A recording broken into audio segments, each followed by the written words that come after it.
Hi, can you tell me what is your name and your profession? Hi, my name is Javid Shanasi. I work at Department of Transportation in California. I'm a certified professional engineer. Why are you here?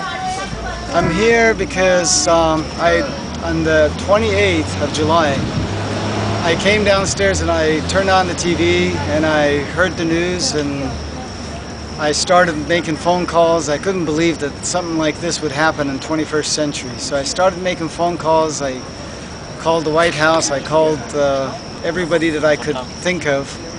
And since I didn't get a quick response, I thought by coming to DC, I'll probably get a quicker response. So that's why I came here in the first place. What did you see on the TV? What?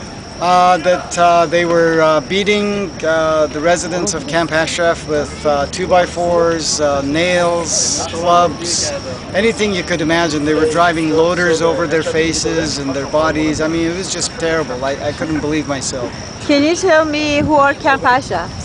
Camp Ashraf is the camp that Iranian dissidents residing in for the last 23 years. The Iranian regime has chased them out of Iran, and in order to be able to keep fighting them, they had to reside in the borders of Iran and Iraq, and that's where they camped. So I see that you're in a hunger strike. How many days you've been in a hunger strike? Today was my day 24. And how are you doing? I'm starting to get weaker, but the spirit is still pretty strong, and I'm hoping. How long do you want? What do you want here? You're in front of White House. What is your request? Well, basically, I think the White House can take care of this with a couple of phone calls and a quick action to end this. The most inhumane thing I've ever seen.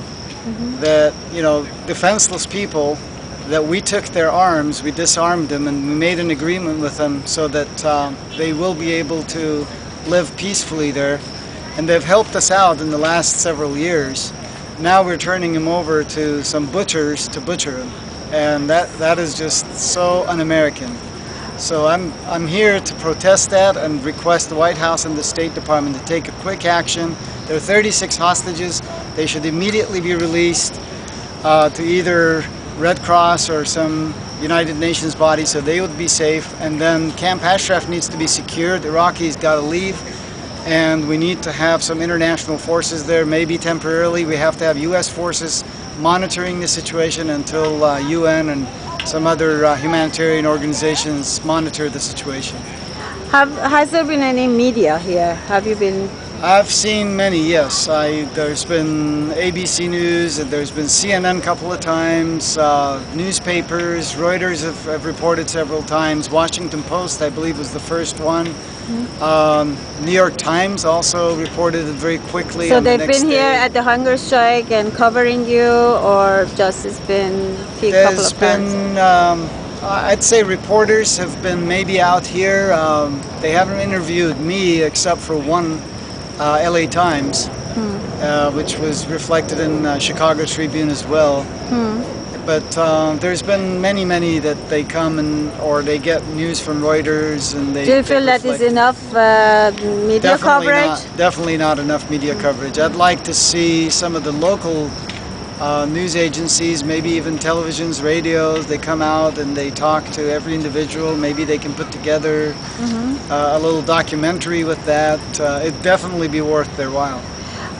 What do you want from anybody that's watching this right now? What do you want from them? Do you want them to do anything for you? I'd definitely like them to call the White House, call the State Department, call their representatives, Congress, Senate, everybody that they can think of really that could do anything. Go talk to their priests, the bishops, to anybody that they can have any influence on the situation. This humanitarian situation needs prompt attention. So anybody they can think of. Okay. Thank you for giving us some time. Sure. Thank you. Thank you.